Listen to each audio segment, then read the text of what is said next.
वेळ यायलाच नाही पाहिजे असं वाटत होतं सगळ्या गावाच्या ह्यानं. आम्हाला पण वाटलं होतं ही वेळ येणार नाही, पण आली. तर आता सगळ्या गावकऱ्याच्या वतीने सगळ्या गावकऱ्याच्या ह्याच्यामुळे आम्ही तयार आहोत. स्वप्न अण्णा पण सगळ्या गावाला एकत्र घेऊन ते जे त्यांचे स्वप्न होते ते पूर्ण करत होते. आता राहिलेले मी पण सगळ्या गावाला घेऊन सोबत पूर्ण करेन.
बीड जिल्ह्यामध्ये 88 रिक्त पदासाठी जे आहे ते पोटनिवडणुकीच्या अनुषंगाने आता निवडणूक प्रक्रिया सुरू झालेली आहे. सरपंचाच्या निवडणुकीची प्रक्रिया आहे आणि या प्रक्रियेमध्ये आता जिल्ह्याचं नव्हे तर राज्याचं लक्ष लागून राहिलेली एक ग्रामपंचायत म्हणजे बीड जिल्ह्याच्या केज तालुक्यातील मसाजोग या ठिकाणच्या ग्रामपंचायतीच्या पोटनिवडणुकीचं सध्याला रणधुमाळी सुरू झालेली आहे.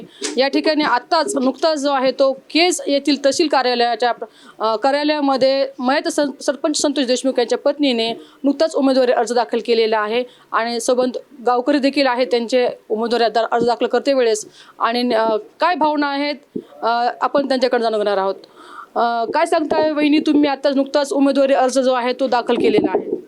हो, आता दाखल केलेला आहे. सगळ्या गावकऱ्याच्या वतीनं तो दाखल केलेला आहे. कसं वाटतं सगळ्या ह्या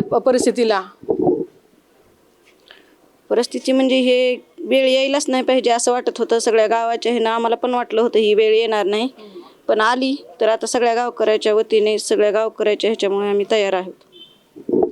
ही जी निवडणूक आहे ते बिनविरोध व्हावी असे संबंध गावकऱ्यांची इच्छा होती. मात्र आता आपल्या विरोधामध्ये एक प्रतिस्पर्धी म्हणून देखील गावातला उमेदवार उभा राहिलेला आहे. कशा पद्धतीने वाटतं की ह्या सगळ्या परिस्थितीला गावकऱ्यांचा विश्वास दाखवला तो विश्वास पूर्ण होणार आहे? गावकऱ्याचा विश्वास तर त्यांनी दाखवला पूर्ण होईलच ही आम्हाला ठाम माहिती आहे.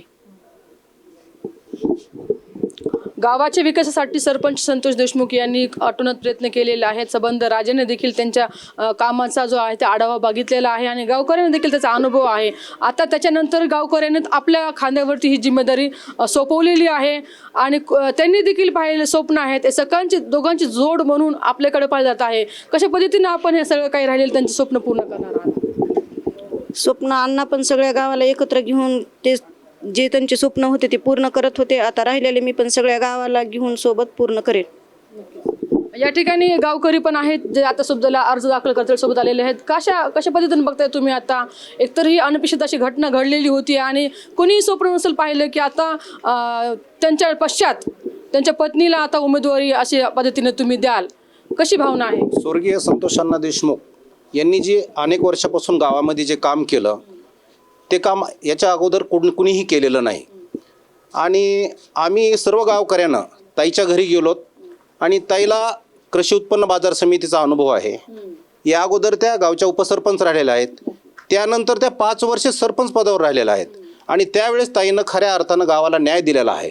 त्यानंतर स्वर्गीय संतोष अण्णा देशमुख यांचा कार्यकाळ होता. पण हे स्वर्गीय संतोष अण्णाचं जे अपुरं स्वप्न आहे ते ताईच पूर्ण करू शकतात. गावाला पाणीदार करणं, गावाला हिरवेगार करणं. संतोष अण्णांना गावातल्या जास्तीत जास्त तरुणांना व्यसनापासून लांब ठेवण्यासाठी खूप आतोनात प्रयत्न केले. म्हणून आम्ही सर्व गावकऱ्यांना, मी तर भारतीय जनता पार्टीचा एक कार्यकर्ता आहे, मला सुद्धा इच्छा होती इलेक्शन लढवण्याची. पण स्वर्गीय संतोष अण्णा देशमुख गेल्यानंतर मी इलेक्शन लढलं नाही पाहिजे. तो अधिकार त्यांचा आहे, त्यांच्या पत्नीचा आहे. म्हणून आम्ही सर्व गावकऱ्यांना असं ठरवलं आहे, लहानातल्या लहान आणि मतदारांना अधिकार आहेच आहे, पण वयोवृद्धापर्यंत सर्वांनी आम्ही असं ठरवलं आहे की अश्विनीताई संतोष देशमुख यांनाच आम्ही विजयी करून दाखवणार आणि त्याच गावाला न्याय देऊ शकतात, इतर कुणीही देऊ शकत नाही. या प्रकरणामध्ये जे आहे ते जेव्हा ही घटना घडली तर संबंध राज्याने पाहिलेले की गावाने कसा एकजुटीने जो आहे तो त्यांच्या न्यायासाठी लढा दिलेला आहे. अगदी याच धर्तीवरती देखील आता आपण यांच्या निवडून येण्यासाठी देखील लढा देणार असं देखील दिसून येते. काय सांगताय सगळ्या पद्धतीने? आपल्याकडे प्रथा आहे की बहिणीच्या पाठीमागे सगळ्या भावांनी उभा राहायचे. त्या अनुषंगाने आम्ही सगळे भाऊ ताईच्या पाठीशी उभा आहेत आणि जे कोणी ताईच्या पाठीशी नाहीत ते त्यांचे भाऊच नाहीत. त्याच्यामुळे ताईसाहेब 100% निवडून येणार आहेत. निवडणुकीच्या रिंगणामध्ये दुसरा एक उमेदवार या ठिकाणी उभा राहिलेला आहे. खरं तर एक बिनविरोध निवडणूक व्हायला पाहिजे होती अशी सगळ्यांचीच अपेक्षा होती. संबंध राज्याचे देखील याकडे लक्ष आहे, आज देखील त्याच्याकडे लक्ष आहे. मात्र आता एक प्रतिस्पर्धी म्हणून उमेदवार उभा राहिलेला आहे समोर. त्याच्याशी तुम्ही बातचीत केली नाही का ह्या सगळ्या परिस्थितीला? नाही केली, बातचीत केली. 4-8 दिवस 1 महिनाभर झालं त्यांच्याशी बोललो काय, पण त्यांची काय मानसिकता नाही माघार घेण्याची. त्यांचा हितो काही असो, पण आम्ही गावकरी ताईच्या मागं खंबीरपणे उभा आहेत आणि बहुमताने ताईलाच निवडून आणणार. आणि आम्हाला विश्वासन खात्री आहे की ताई अण्णाची राहिलेली स्वप्न ताईच पूर्ण करणार. तर आपण पाहू शकता की मयत सरपंच संतोष देशमुख यांनी गावाचा विकास खूप चांगल्या पद्धतीने केला आहे. अगदी त्याच्या अगोदर देखील त्यांच्या पत्नीने तो अनुभव गावकऱ्यांना दिलेलाच आहे. त्यांना कामाचा प्रचंड असा अनुभव असल्यास देखील गावकऱ्यांनी या ठिकाणी भावना व्यक्त केलेल्या आहेत. मात्र पतीची आणि राहिलेले स्वप्न जे आहे ते पत्नीने पूर्ण करावे अशी गावकऱ्यांची देखील इच्छा आहे आणि खुद पत्नीची देखील अशी इच्छा आहे. आणि म्हणून कुठेतरी आता गावकऱ्यांनी या ठिकाणी सर्वांनी मते जो आहे तो अश्विनी संतोष देशमुख यांच्या पाठीशी खंबीर उभं राहण्याचा या ठिकाणी निर्णय घेतलेला आहे आणि आज जो आहे तो उमेदवारी अर्ज दाखल केलेला आहे. मात्र या रिंगणामध्ये आणखी एक प्रतिस्पर्धी देखील उमेदवार आहे आणि तोही गावाचाच आहे. मात्र कितीही उमेदवार उभे राहिले तरी काही हरकत नाही. मात्र आमची जो मत आहे, सर्वांचं मत बहुमताने आणि एकमताने जे आहे ते मयत सरपंच संतोष देशमुख यांच्या पत्नी अश्विनी देशमुख यांच्याकडेच राहणार आहे. गुलाल देखील त्यांनाच लागणार असल्याची भावना या ठिकाणी गावकऱ्यांनी व्यक्त केलेली आहे.